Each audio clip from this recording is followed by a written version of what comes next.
Finally, new rule, stop saying that Whoopi Goldberg getting yanked from The View right after she attacked me on The View is karma.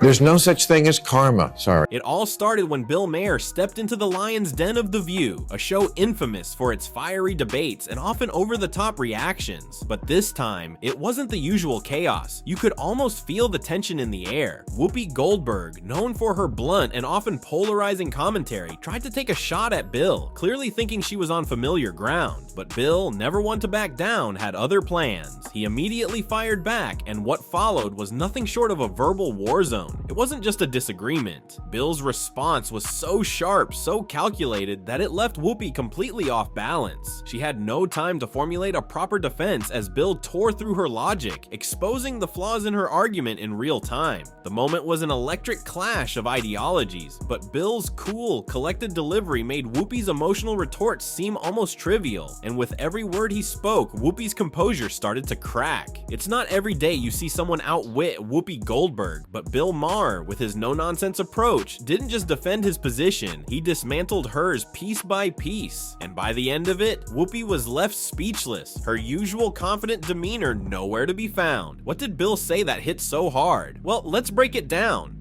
I pulled the quote from when Whoopi defended Michael Vick. Remember Michael Vick was the football player who was electrocuting dogs? And I'm a lifelong PETA board member, also someone who believes the Nazis were very racist. The criticism is valid because, Democrats stand on this moral high ground all the time and, they act so self-righteous. But this wasn't just a heated TV moment. It sparked a full-blown political firestorm. The tension between Bill and Whoopi wasn't just personal, it was a battle over the direction of modern discourse in America. Whoopi, as part of The View, has long been known for pushing the left-leaning agenda, often making bold statements that rally the progressive base. But Bill Maher, he's the master of calling out hypocrisy, regardless of who's in the hot seat. And this moment, it was Bill's opportunity to expose exactly what's wrong with the kind of political narrative that The View and others like it continue to push. What followed wasn't just a simple exchange of ideas, it was an ideological clash. Bill didn't just challenge Whoopi's opinion, he called out the broader narrative that's been gaining traction among the woke crowd. His pointed remarks about the double standards within the left-wing bubble had The View crew reeling. This wasn't the first time Bill had called out the woke culture, but now it was personal. The moment took on a life of its own, as Bill's response wasn't just about Whoopi, it was a direct shot at everything The View has stood for in recent years. And as Whoopi tried to recover, it was clear, the more she defended her position, the more Bill's critique was starting to sink in. He wasn't just making a political statement, he was exposing a fundamental flaw in the logic behind many of the show's most controversial takes. Bill's words were sharp and deliberate, making it impossible for Whoopi to dodge the uncomfortable truths he was laying out. As the tension mounted, it became apparent that this wasn't just a clash of the titans. It was a symbol of a much larger divide in America's political landscape. With every word Bill spoke, he was doing more than defending his position. He was calling for a reality check. The media, the political elite, and even the so-called champions of justice had some hard questions to answer. That part of our sorry racial history in this country is that the point of view from a black person is often going to be very different and sometimes shocking. Round 2 of this showdown was nothing short of a spectacle. Whoopi, clearly stung by Bill's first takedown, wasn't about to let it slide. She came back swinging, ramping up the intensity, but her usual tactics weren't landing as they once did. Bill, ever the strategist, didn't just defend his position, he countered every one of her jabs with precision. Instead of getting caught in the same tired debate, he flipped the script, forcing Whoopi to respond to angles she wasn't prepared for. The result? She fumbled, her arguments weakening with every attempt to recover. What made this even more brutal was how the View panel, usually quick to back up Whoopi, seemed to fall silent. As Bill's relentless logic unraveled her points, it became clear Whoopi was losing ground, and her defense was crumbling under the weight of Bill's truth bombs. This wasn't just a clash of opinions anymore. It was a masterclass in intellectual warfare. Whoopi Goldberg shouldn't have to conform to or apologize for her views on race, as much as I disagree with them. And she certainly shouldn't have to sit out like a child and think about what she did.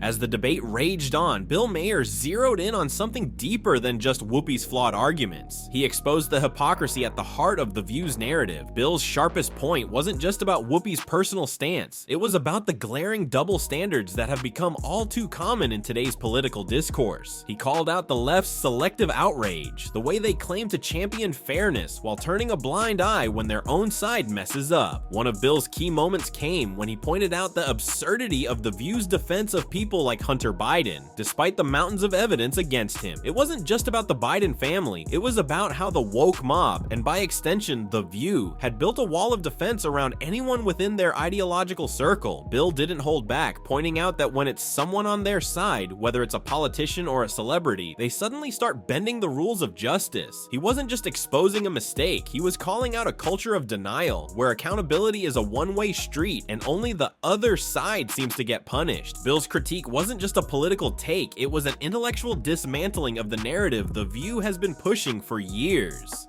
I wore green socks every day last year and I never got into a car accident. Green socks must prevent car accidents. Yeah. I think he changed his mind because he got sick of watching everybody else get over. Well. If there's one thing Bill Maher knows how to do, it's calling out double standards. And in this debate, he did it with surgical precision. As Whoopi and her co-hosts on The View tried to justify their selective outrage, Bill hammered home the hypocrisy that runs rampant in their rhetoric. Take the Hunter Biden situation, for example. The left, led by voices like Whoopi, were quick to condemn anyone who steps out of line, unless, of course, that person is one of their own. Bill pointed out how The View, with its so-called moral high ground, didn't hesitate to defend Hunter Biden despite the overwhelming evidence of corruption and legal missteps. Where was the outrage when the scales of justice were clearly tipped in favor of the powerful? Bill was relentless, emphasizing that the left's claim of being against injustice only holds water when the wrongdoers aren't part of their inner circle. This wasn't just about one individual, it was a glaring example of how the mainstream media and political elite operate under a set of rules that only apply to some people. Bill's critique wasn't just a hit on Whoopi, it was a full-blown indictment of the system that has allowed these double standards to thrive unchecked. And it's a point he wasn't about to let slide.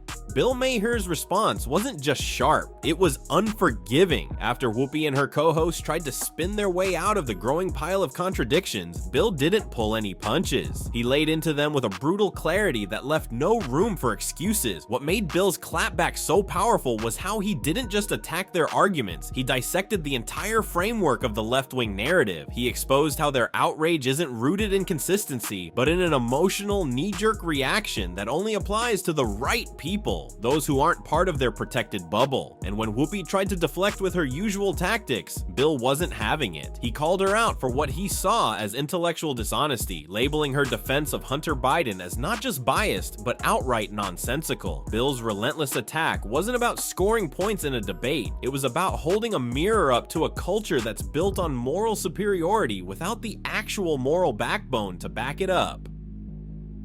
As the conversation continued, it was clear that Bill wasn't going to let this one go, and Whoopi, she was struggling to keep her footing. This wasn't just a clapback, it was a masterclass in intellectual destruction.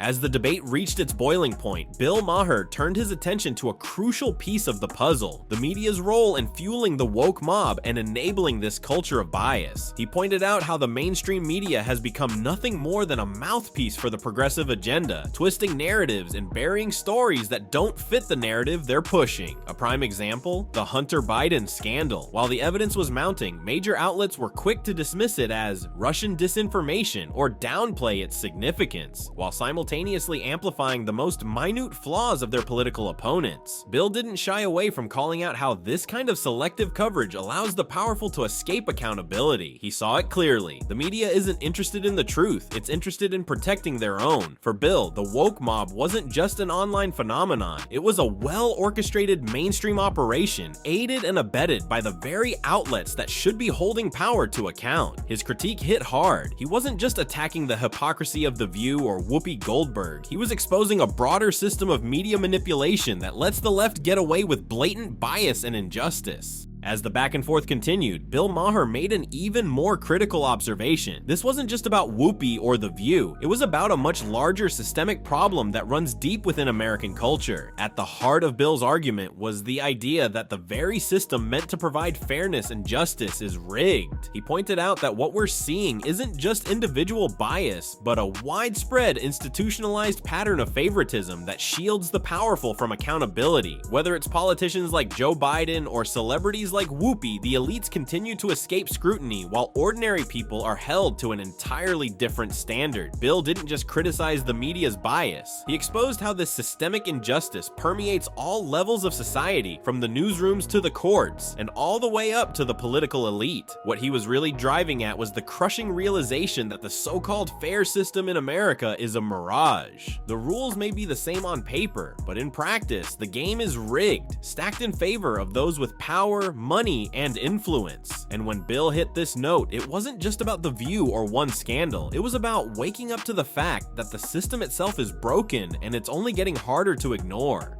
Bill Maher's takedown of Whoopi Goldberg and The View was more than just a heated exchange. It was a call to confront the hypocrisies and double standards that have become the foundation of today's political and media landscape. Bill's relentless critique exposed how the woke mob and the mainstream media operate under a system of selective justice, where powerful elites are shielded from accountability while everyone else is left to fend for themselves. The real takeaway? This isn't just a battle between two people or two shows. It's a reflection of a larger issue at play, a society that has lost sight of fairness, transparency, and truth. Bill didn't just win the debate, he laid bare the system that allows these contradictions to flourish, urging us to rethink the narratives we've been told and the structures that keep them intact. In the end, it's a warning shot for anyone who's still clinging to the illusion of a level playing field. The game is rigged, and it's time we all woke up to it.